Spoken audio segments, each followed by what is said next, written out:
Portal to Ascension mission officially began in 2008. After 15 years of evolution and thousands of events, from live to online and back to live again, there was always an awareness that when we begin creating events internationally, the mission will shift into its next phase. That time is now. Portal to Ascension is traveling to Glastonbury in August 2023 to fulfill this mission. This gathering of incredible luminaries traveling from all over the world to join forces in Avalon is a sacred pilgrimage to these ancient lands, and we invite you to embark on this quest with us. The Portal to Ascension Glastonbury is not only a conference, it is a retreat, a tour, and grid work. Together we are connecting the powerful mysteries and the ley lines of the heart of Earth, activating and uniting together as one. This 3-day event will feature Laura Eisenhower, Anton Parks, Geraldine Orozco, Vivienne Chauvet, Sage Wholeness, Lori Spagnan, and many more. Your MCs are Neil Gore, Alan Steinfeld, and Joan of Angels. As a collective, we are waking up from a deep slumber, aligning to our true potential. What will we create? What will we envision? What are the possibilities? Join us in this ancient land for a unique opportunity and a gathering that will activate, elevate, inspire, and uplevel all that attend. August 11th to 13th, 2023. Sign up now at ascensionglastonbury.com.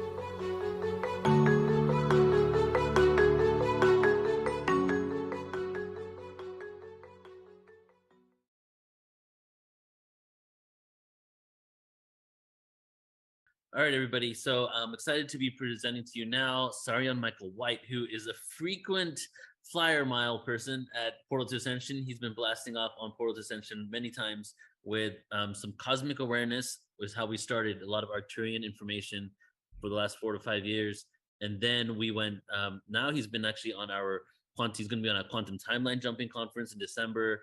He was on our Egypt and Star Beings conference, Mesopotamia.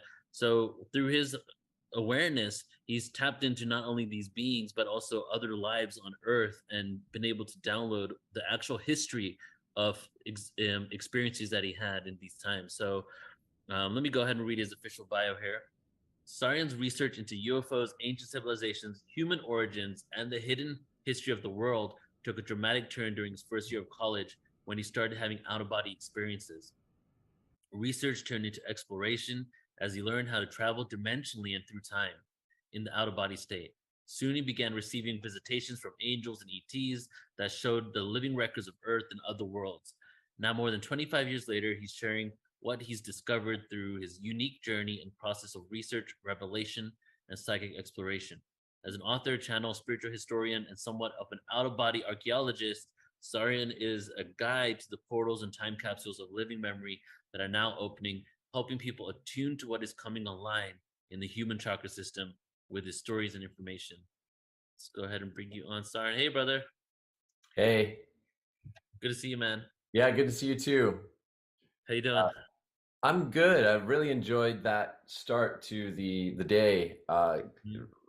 It's interesting because when I think about the process of opening to channel, which is what I teach, I'm a channeling teacher, learning how to find those points where there's constriction and to relax them is a huge part of opening to channel. Right, that makes sense. Yeah, it's awesome. Beautiful. So what are you sharing with us today? Well, I realized I had never gotten you guys a title for this, and it just sort of came to me today, really, that the title of this talk would be The Ultimate Star Beings That We Are Becoming. That's amazing. Have you been here for the last few days at all? Did you check anything out? I haven't. My schedule. I would have watched the whole thing because I'm curious, but my schedule's that was kind of the theme that kept coming up. Is we are the star beings, so how to be those. So you're in alignment with that. Yeah, that's very cool to hear. Well, I think I have some unique things to share about that'll contribute and maybe further that dialogue more. All right, beautiful. Ready to receive, brother. Go ahead. Okay, awesome. Well, thank you all for tuning in. Thank you for those of you that are showing up to hear this. Yeah, it was interesting reflecting on this whole topic. There's a beautiful momentum going right now that I think is very much supported by the angelic realms, by higher dimensional ETs. Many of our galactic friends and colleagues out there are in a very positive vibration with us around all of these discussions. And I was thinking, Neil, that your extraterrestrial email list is probably bigger than your human email list, because I'm sure that there's a lot of ETs that are tuning in and watching these presentations to kind of see, you know, where the dialogue is at, where our consciousness is at. So we probably have a lot of beings tuning in to what we're doing down here. But I wanted to really honor all of us that are in this exploration with some awarenesses that came to me that were really incredible, starting back in 2001 and kind of building year after year until I had some really profound revelations about extraterrestrial discernment and what we're evolving into and timelines. I'm going to try to bring it all together, but I want to start by talking about just a few of the discoveries that I made initially when I first started having experiences with contact consciously. Now, as the decades have rolled on, I've had memories come back of contacts that were happening as early as, like, 3, 4, 5 years old. But for me, consciously, this really started in my late teens, started by experiencing contact in a dream state and kind of like a lucid dreaming state. And I thought, you know what? There was something more going on there. There was a vibrational element to this experience that felt like it was just way more than just a dream. Like I was having contact with something. And that's how it starts for a lot of people. We're having contact with higher beings in dreams and vibrationally, and then it may open up in other ways and sometimes become an actual visual experience or a conscious telepathic experience. There's a lot of different ways that it can happen. But a couple of things that I discovered, because my contacts also came on the heels of starting to have out-of-body experiences. So it's one of the first things that I wanted to explore out of body was, are there ETs and can you take me to them? So that's what I started doing. And I was really surprised and found it so fascinating during an out of body experience when I was knowingly in the afterlife realms. I knew that this is the place where people who have just had an embodiment, or maybe they're preparing to go into an embodiment on Earth, are in this particular dimension. And there were extraterrestrial ships there. And I realized that at least some of the ETs that are visiting Earth are observing us from a vibratory realm that is the same or interconnected with the afterlife realm. So I thought that was really interesting. And then I started saying, okay, this is really cool that I can see them in the out-of-body state. Can I have an experience in the body and have a couple of friends with me to witness it so that they know I'm not crazy? And it happened. And the really exciting thing about this is the realization that we can just ask for these kinds of new experiences. And when we're truly curious and fascinated and have a sense of adventure and our fear threshold has been lowered enough, and the curiosity is bigger than the fear, then there are all kinds of breakthrough experiences in consciousness that we can happen. I was not able to jump on the panel the other night, and what I wanted to say was, regarding the idea of us living in a holographic universe, and is the universe holographic? What is it exactly?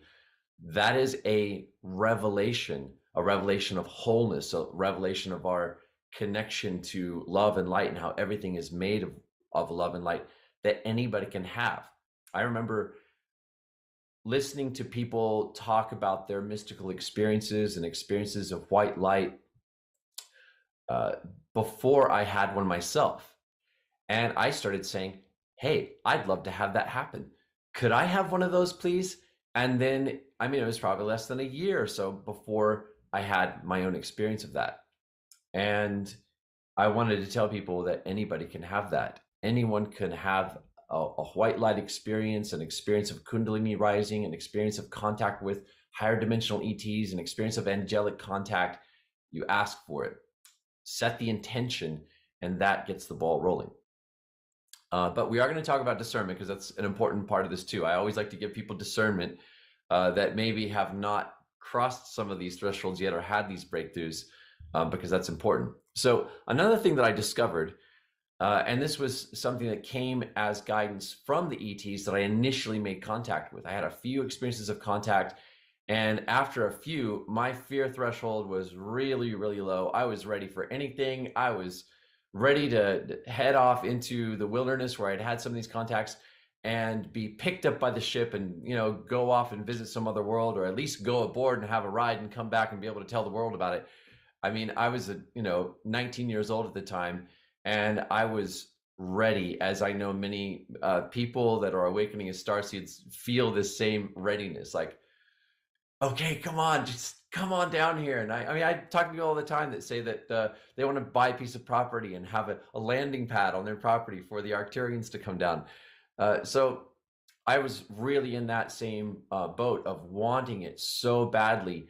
And I remember one night sitting out at this lake and trying to meditate to connect with the ships and wondering why aren't they coming anymore? They came the last few times.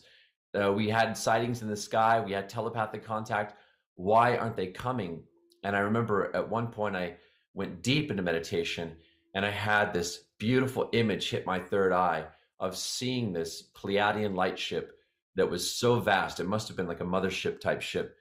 And I could feel all the beings inside, and they were letting me know, yes, we know you're there. We know you're meditating. You're reaching out. We know you would like to have more contact, but we want you to start to learn how to connect with us inwardly, because the world is not really ready for this yet.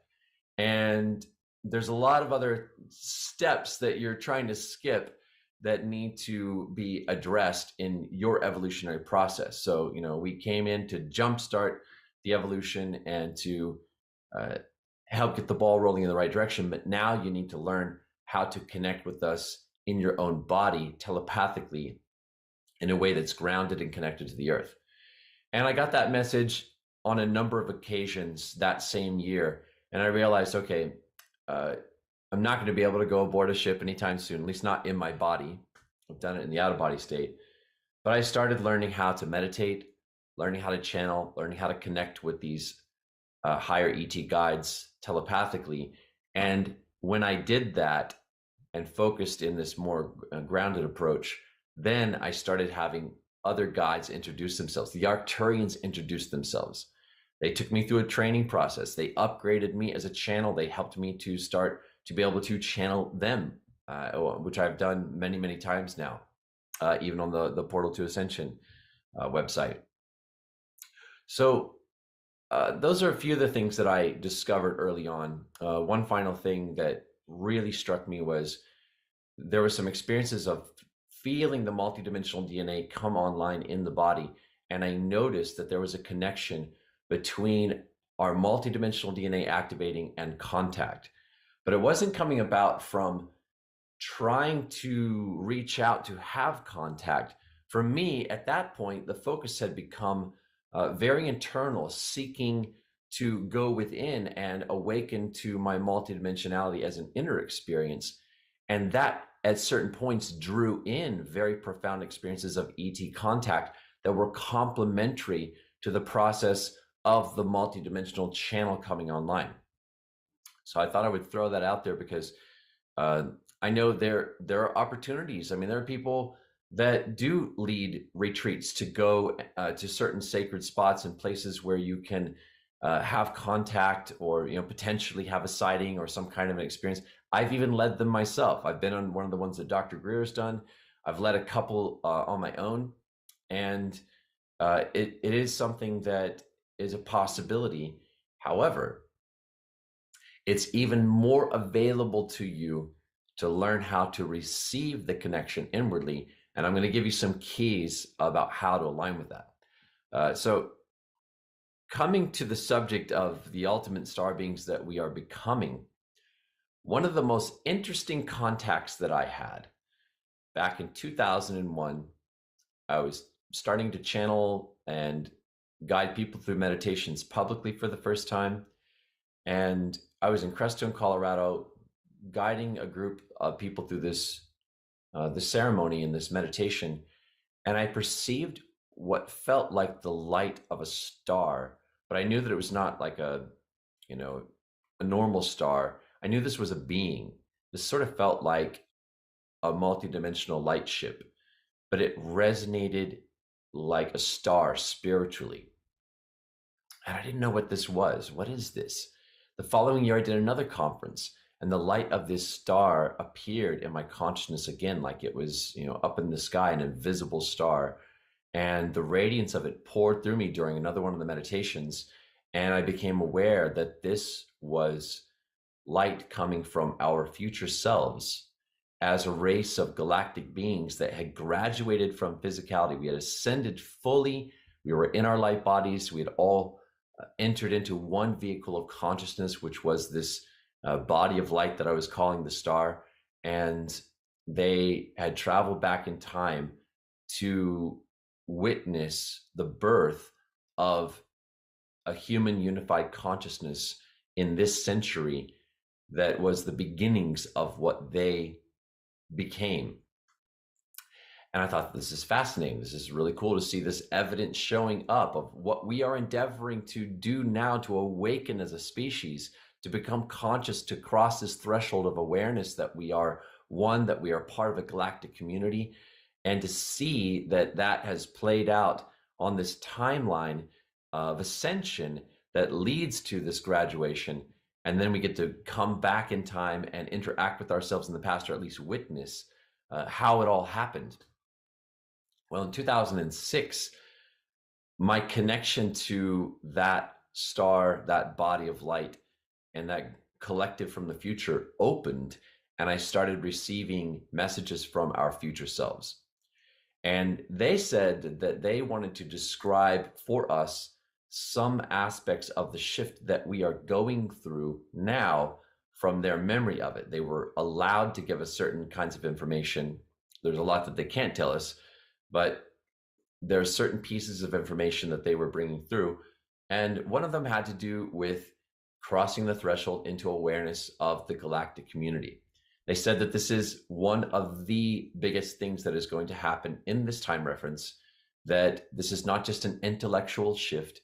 This is a shift into a whole new spiritual, mental, emotional, psychological environment that will have an effect on our consciousness. So there are people that, look out the sky and they're looking at what they think is empty space and a cold, dead universe, and it's like they're inside a bubble. And once you poke your head outside of this bubble, you see and perceive and actually feel a universe that is teeming with life and a multidimensional reality. And so that bubble is weakening all the time. It's weakening through more and more contacts that are taking place. And it's also weakening in other ways that I'm going to get to that are, I feel, critically important to taking down the institutions of secrecy that really threaten human freedom and sovereignty. So I'm going to share some of the messages from the human beings from the future. But I want to get into something else I've touched upon in some of my other presentations on PortalToAscension, and that has to do with the Galactic Spectrum. So the Galactic Spectrum, as I've been shown it and as I've learned about through contact with different parts of the spectrum, is fascinating because humanity is pulling in contact from many different parts of the spectrum. The simplest way that I can describe this spectrum is that about 80% of the spectrum is made up of civilizations, many of which are non-physical in nature. Some of them may be astral, some of them may have graduated from physical reality and transcended physical reality through an ascension process. But 80% is made up of civilizations that love and respect living worlds, that respect the sovereignty of emerging civilizations like ours, and that have kind of a policy of non-interference, as well as being at varying degrees of integration with the angelic presence.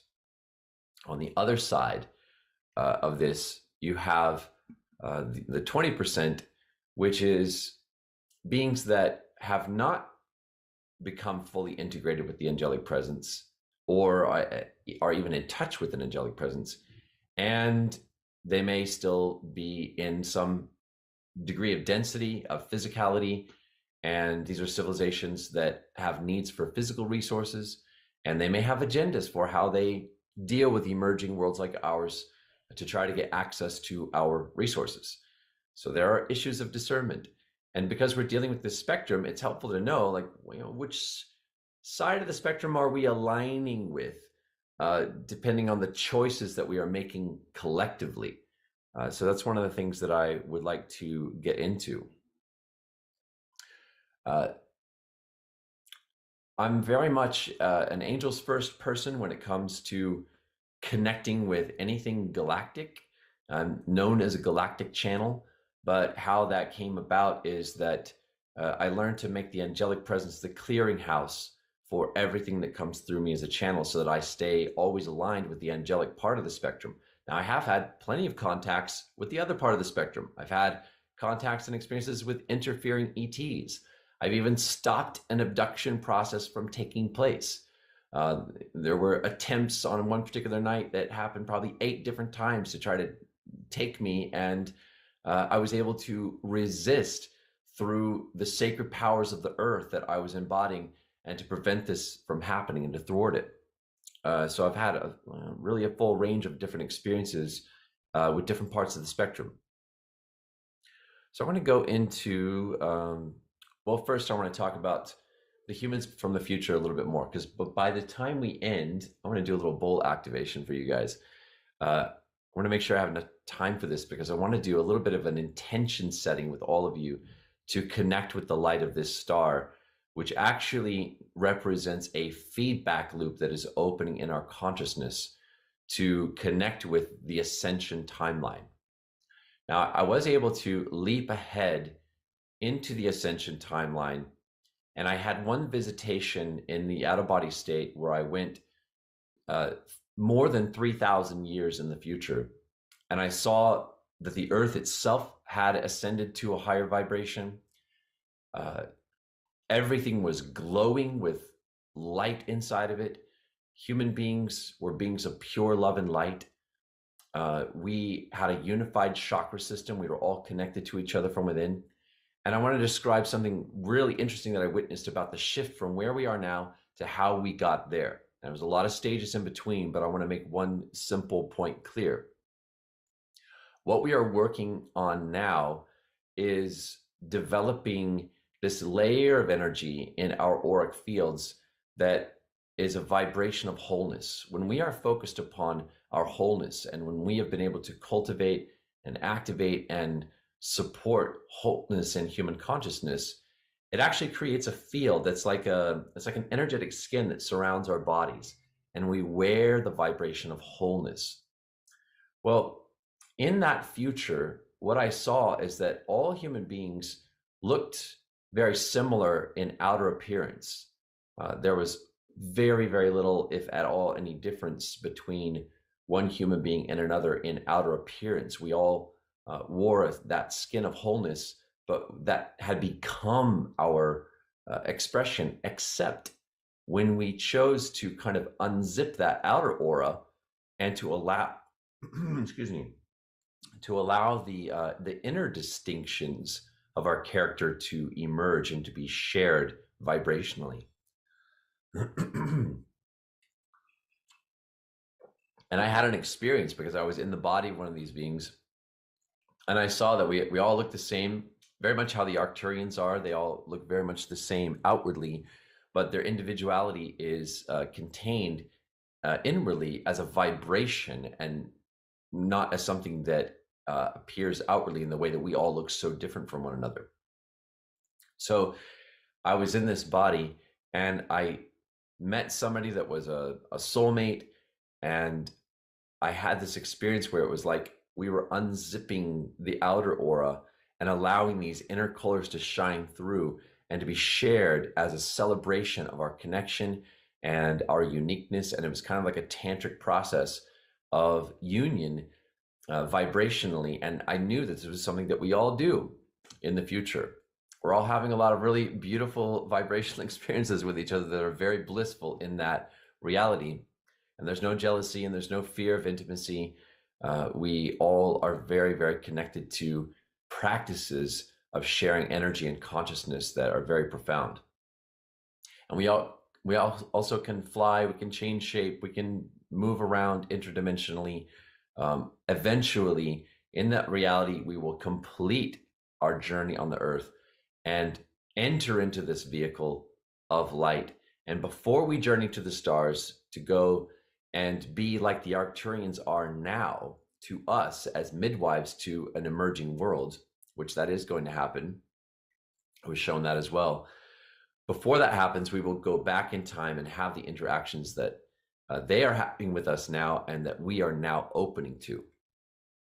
So what I saw is that this skin of oneness and wholeness that we are developing energetically, it is a layer of synergy. See, Chief Big Bear, one of the guides that I channel, talks about this. He says that there is a cosmic spiritual wind beginning to blow over our auric fields and to resurrect an energy, a presence of synergy that enhances our ability to connect with each other and with the animals.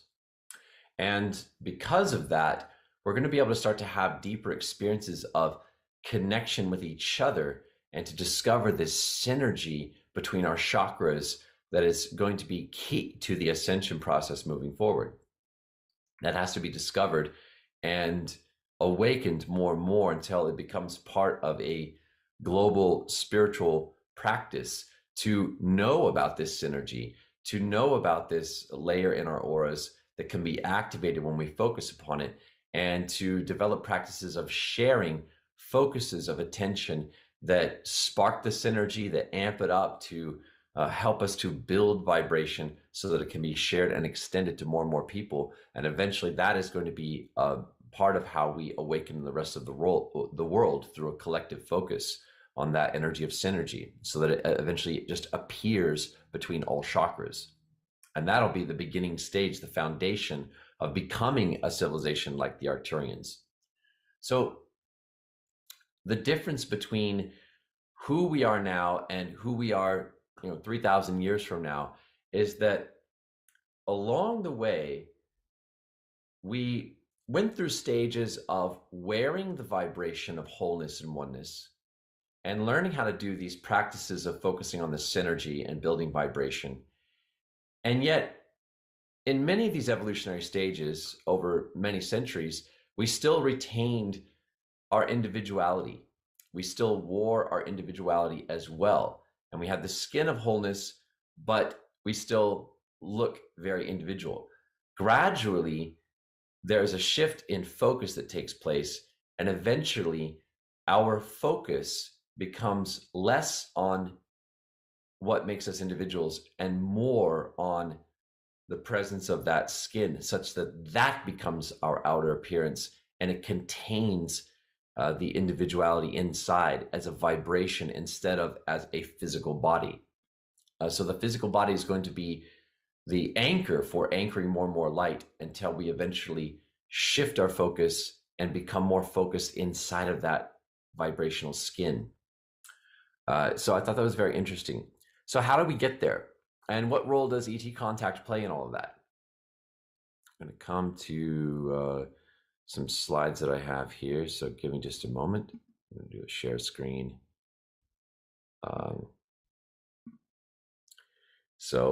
This is my little Galactic Owl that I created.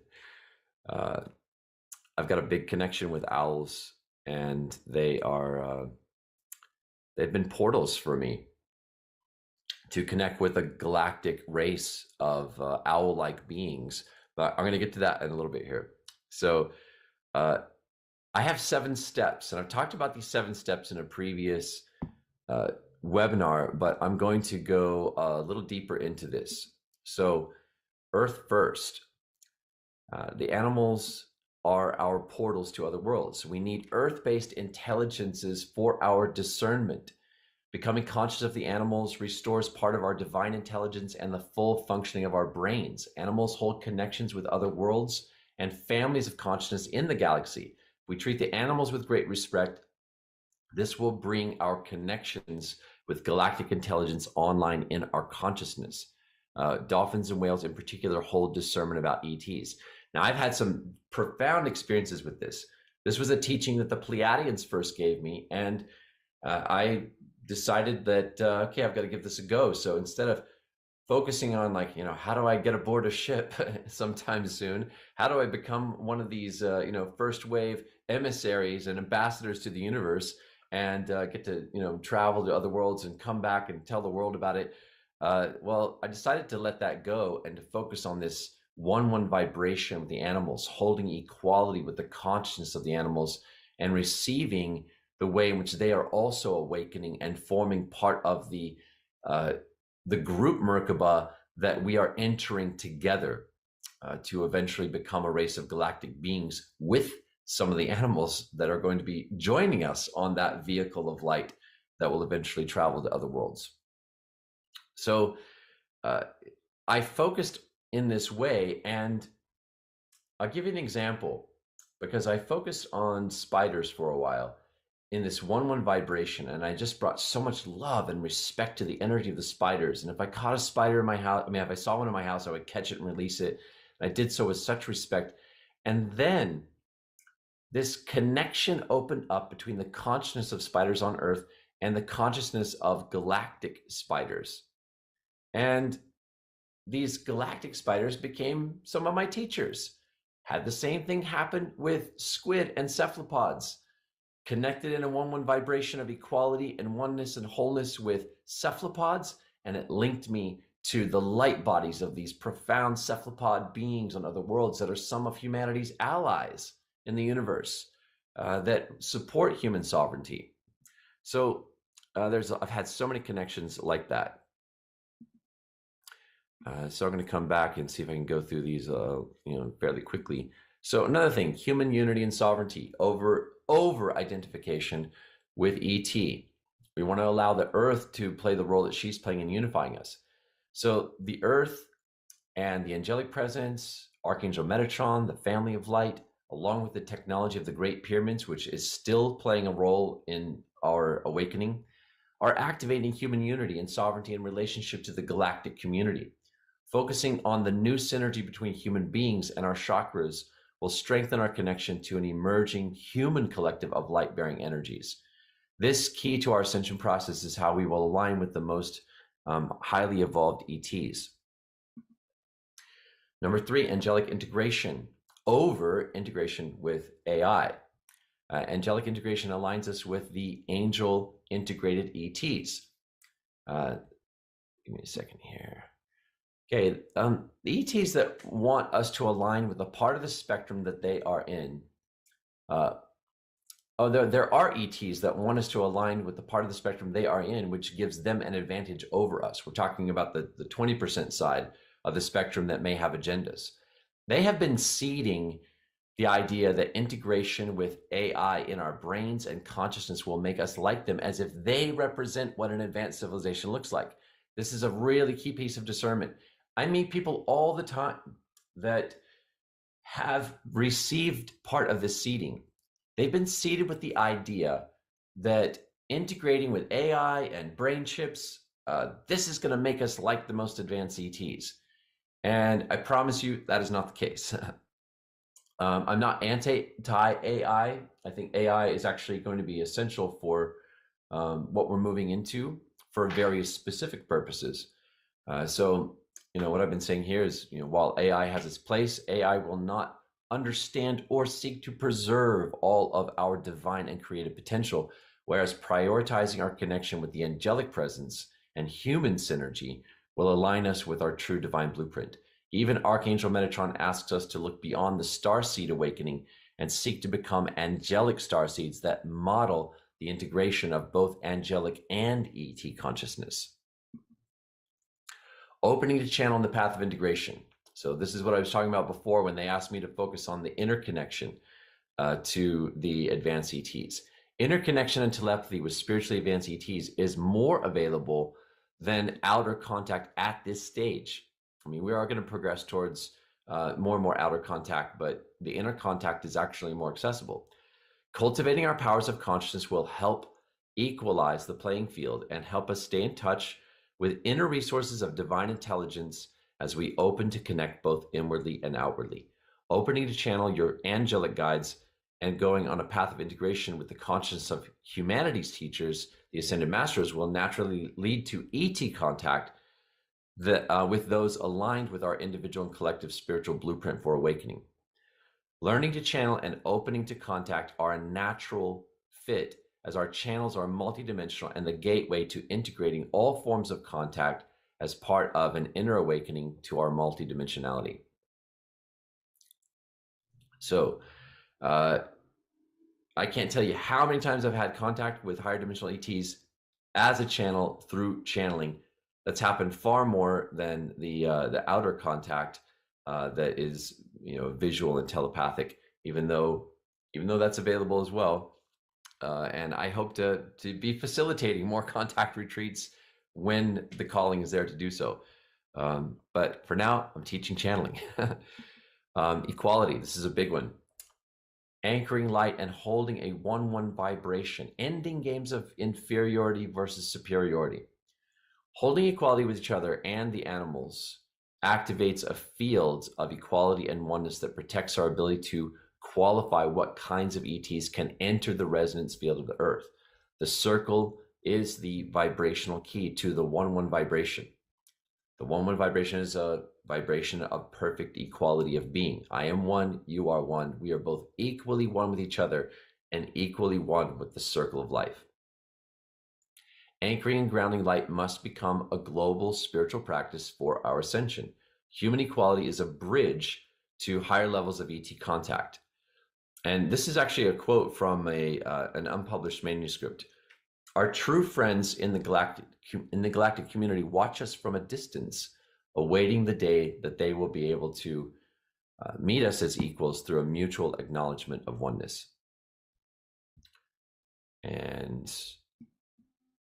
6, be discerning and take a sobering approach to ET contact. We have galactic rights to agree or object to any visitation to our world, but we must become united first as one humanity to awaken our discernment and the sacred powers of the earth. To know our place and express the truth of our divine blueprint as stewards and guardians of this world. I've been very big on connecting with the Native American energies because they knew things about this. They knew things about the sacred powers of the earth, our sovereignty, and our connection to the more enlightened parts of the galactic spectrum. And so those are some of the guides that I've been working with to bring through teachings about this. And then finally, focus on the return to wholeness. This comes as much from and through the earth as from any other source. So I'm really big on being very grounded about our experience of moving into contact, because when we are grounded in our connection to the earth, then we are going to attract contact that is aligned with and respects our roles as guardians of the earth and stewards of the earth. So I always talk about this guardianship, stewardship role that is awakening inside of us as conscious stewards and guardians of the earth, because that's what aligns us with ET civilizations that evolved to become the same on their own worlds. That's what we want, and that's what will help us steer clear of other influences that are actually a concern. The human beings of the future said that we were going to go through a test of discernment regarding ETs, and that it would even involve interfacing or connecting with ETs that might entice us in various ways to want to embody their guidance, so that they sort of had access to us as key influencers in our consciousness. And a more grounded approach, when we are connected fully to the living intelligence of the earth, will keep us in the game of knowing that our access to inner resources of wisdom and divine knowledge supersedes anything that can come from any ET source. When I connect with the Arcturians, for example, the Arcturians have that kind of respect for human sovereignty. They're not trying to introduce themselves as guides for humanity that would embody through us. And um, become like a permanent fixture in our consciousness. They come in, they deliver a message, they move out of our space. They're very respectful. They allow us to be in our sovereignty completely, as do some of the other civilizations I've connected with, like my owl friends. So I always come back to uh, kind of the declaration of part of my ministry, which is that you are a channel. I want to help you develop and become a channel for your own higher self, for the sacred powers of the earth, for the consciousness of Earth's guardians collectively, which is who we are all becoming as stewards of the sacred knowledge of the earth, and to awaken our discernment energetically of everything that is in the field of the earth. Because there are things that we need to be able to awaken that discernment about, so that that can be shared as a form of vibrational consciousness and knowledge through this new synergy that is opening up between our chakras. So I've started to develop a new program. It's still in development to try to teach people more about how to open your channels. I have a new project. It's called Channeling Now, the Channeling Now Summit and channelingnow.com. Anyone can join this for free. I have channeling experts revealing their tips. I have a free channeling course on that website. And we are a growing community of spiritual explorers, pioneers, and emissaries of light who are embracing our conduit nature, part of an engine of transformation that's empowering a global shift in consciousness. So that was a lot. I wanted to kind of lay out that teaching of discernment to talk about what it is we want to align with to keep us on track with attracting the most highly evolved ETs into our field, helping us develop discernment about anything that's not resonating with that more angelic part of the spectrum, and aligning us with this process of the awakening of the sacred powers of the earth. You know, I love working with these owl beings because I experience the divine intelligence of these galactic beings sometimes coming through the presence of actual owls. And in fact, I have owls that are now roosting on my property. I hear them every night. Sort of welcomed all the owls in the area to come hang out. So they're kind of like my protectors. And sometimes I'll even have spirit owls show up in my field and appear to me in meditation, and when I'm going through really deep, profound healing processes. But I've also done channelings of these beings as well, like the galactic, extraterrestrial owls, as well as many others that are part of the bird tribe of galactic beings. So I certainly would be open to do any kind of Q&A if any of the hosts have questions. Let's see what else I have in my notes here. There's what I would call a bridge to the future that's opening up. And let's see, how much time do we have left? How much time do we have, Neil, on your end? Let's see here. Like 7-8 minutes. Okay. Is there any? We can go for 10 full minutes. Okay. Is there any question you have? And we'll try. I want to do like a little intention setting right at the very end. Yeah. Anything that's coming to mind? Yes. Well, first of all, the thing that you said about in the beginning, your journey and how you wanted to have an experience and why it wasn't happening to you, and then you realized there's an inner world, and you used to hang around with those communities that were looking to create landing docks and all that stuff, right? That was me, man. For every day for a year plus, I went to sleep asking to be taken. Like, it was my nightly ritual. Take me, take me, take me. I have dedicated my life to you guys. Give me some tangible experience. And then I shifted out of it. I had a plant medicine journey where I had a realization of, the inner world rather than the external. And my whole goal, like with PortalToAscension from the beginning, was to create landing docks for UFOs. Yeah. And that evolved as well too. So I just want to kind of like talk about how that we were so similar in that way, you know? Yeah, and you know that I think that there is a place for that, but I think you know, sometimes we get ahead of where we're at, and there's more that needs to happen. I know there have been a couple times when it seems like actually every time I've really crossed wires telepathically with a ship, and I'm in, like, you know, my conscious awareness. I have tried to ask, like, hey, can I come aboard? You know, I keep asking. I mean, I even just, like, you know, I was in Mount Shasta some years ago, and I had I sent a signal out. I was up on the mountain. I said, hey, is anyone out there that want to say hello? And a ship appeared, and it just looked like a black dot that sort of appeared. It was really far away, and there was a little beam of light that came out, and I felt it struck me right in my heart chakra. And they were just saying hello and thank you for inviting us. And so then I had a little telepathic dialogue going on with them, and I was like, hey, you know, can I come aboard? You know, is it time yet? And they were like, no, it's not time yet, but, you know, we'll keep you in mind for the future.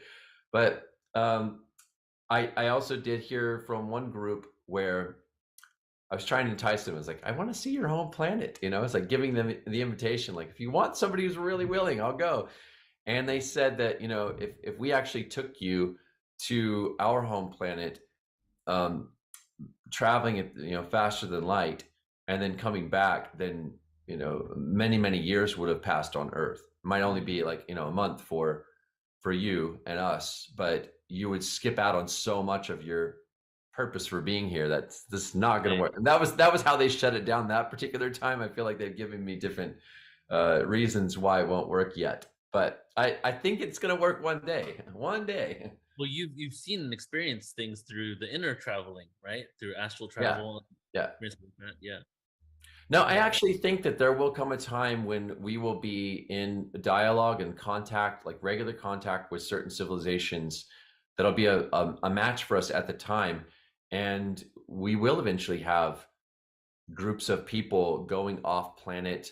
You know, some people might be designated as, like, you know, like a tour guide or a host to take a group of people off planet and come back. I think that's still going to happen, but I think it's perhaps some decades away, and there's some other steps. We've got to do what we're doing now by getting the word out and just increasing awareness. Well, so I've heard some channelers say that we are destined to be emissaries to other planets, ambassadors to other planets, and speak about how we transcended the full range of frequencies through the darkness to remember the light. Do you resonate with that, or what do you feel in regards to that? Yeah, I absolutely resonate with that, and I actually wish there was just a little bit more time for some of these the messages from the future. I'll try to speak about them, like, really quickly, because one of the things they said is that this whole wall of secrecy, that, you know, it seems like we're on the outside and somebody's holding all the secrets and all the control and all the power about trying to control this, our relationship to the subject of the ETs. You know, all the government secrecy. The humans from the future said that wall of secrecy was reinforced by a wall of denial that exists inside of all of us. And it is not just a wall of secrecy denial about the ET presence. This is the wall that we collectively created inwardly at a certain point. I think it's related to the destruction of Atlantis is what put this in place. But this was the wall that we created to not remember things that we did not want to remember. And so that allowed the secrecy to, the culture of secrecy to take root and come into manifestation. But it's actually a reflection of our own desire to maintain our ability to lie to ourselves and each other. So that's starting to weaken. So all of the work that we are doing to heal ourselves and retrieve and reclaim parts of ourselves that we repressed and hid behind denial and kept secret from people because of shame or fear. And I mean, ties into things like abuse, like even just the subject of sexual abuse. There's a tremendous amount of shame and fear and people carrying around memories that they've repressed and denied and even forgotten about.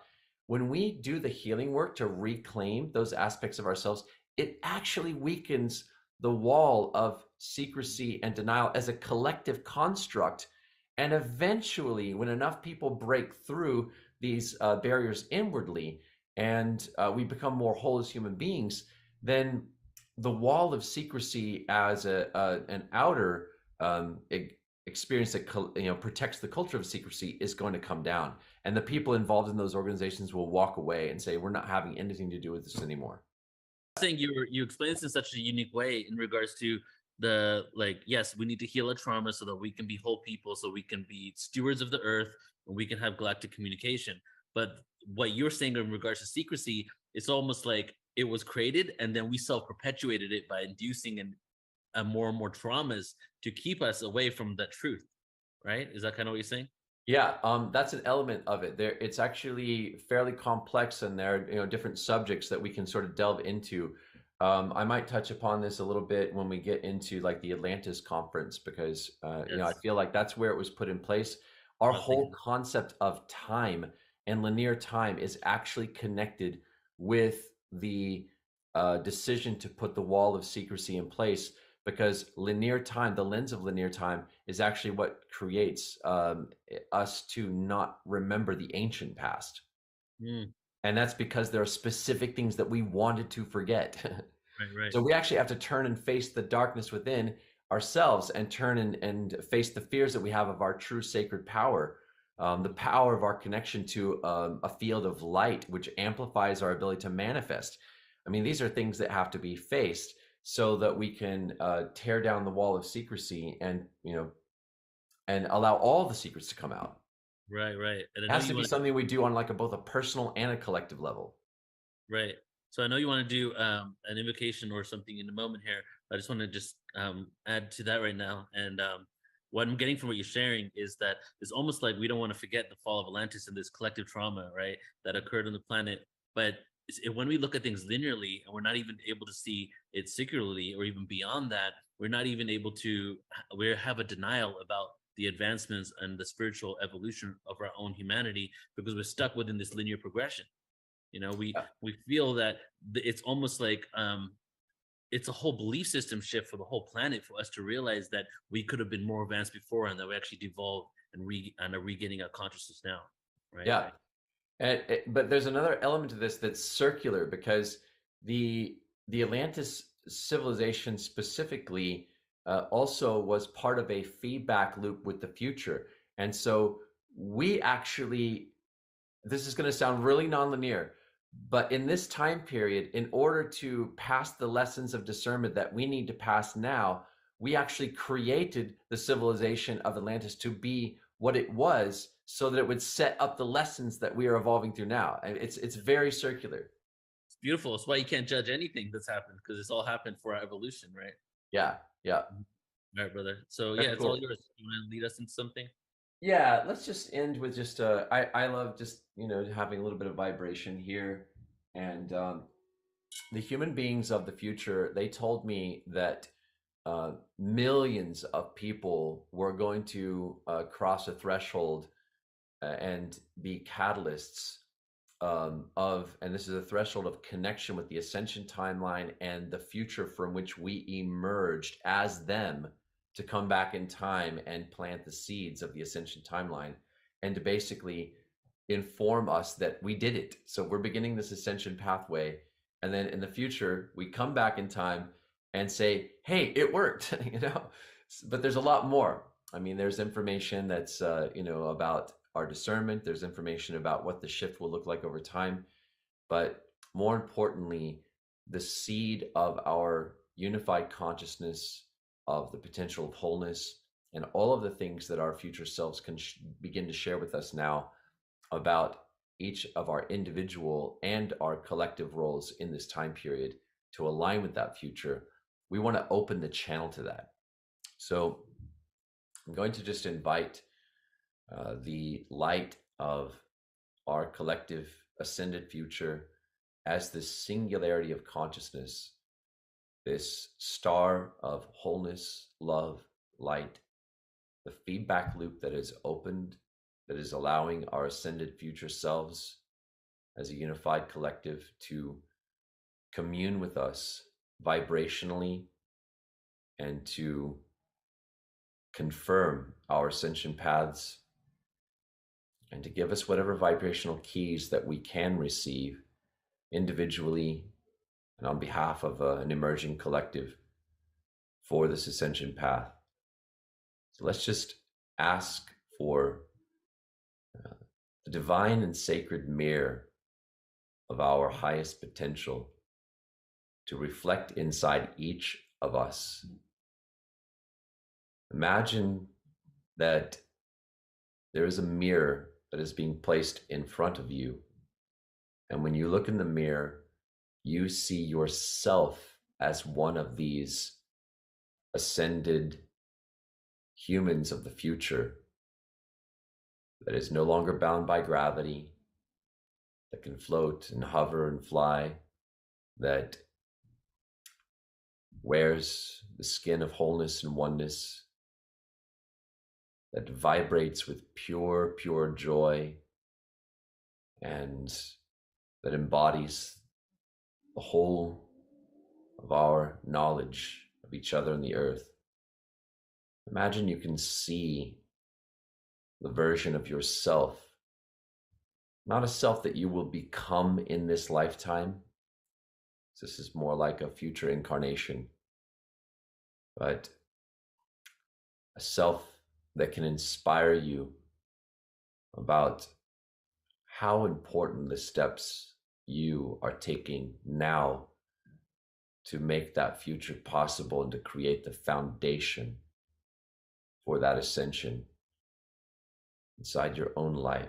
I'm just going to do a few tones with this bowl. Just invite the feedback loop with this ascended future to open inside your chakras and to shine its light.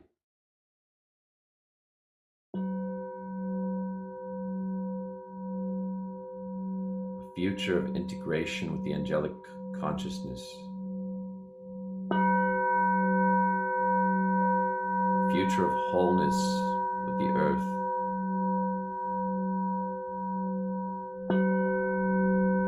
A future of synergy with all human beings.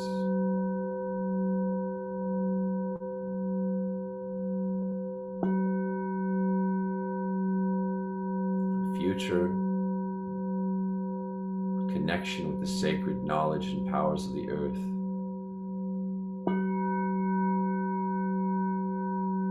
A future of alignment with our destiny as a race of galactic beings.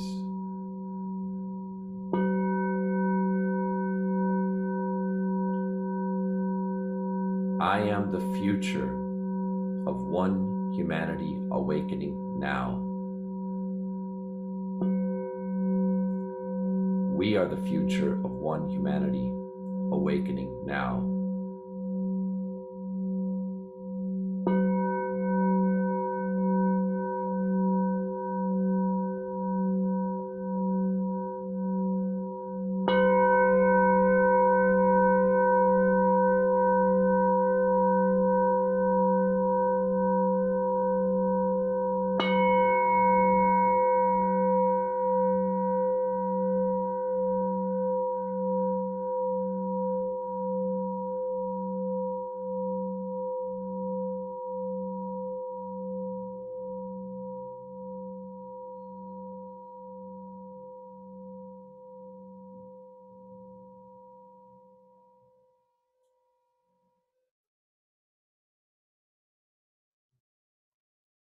All right.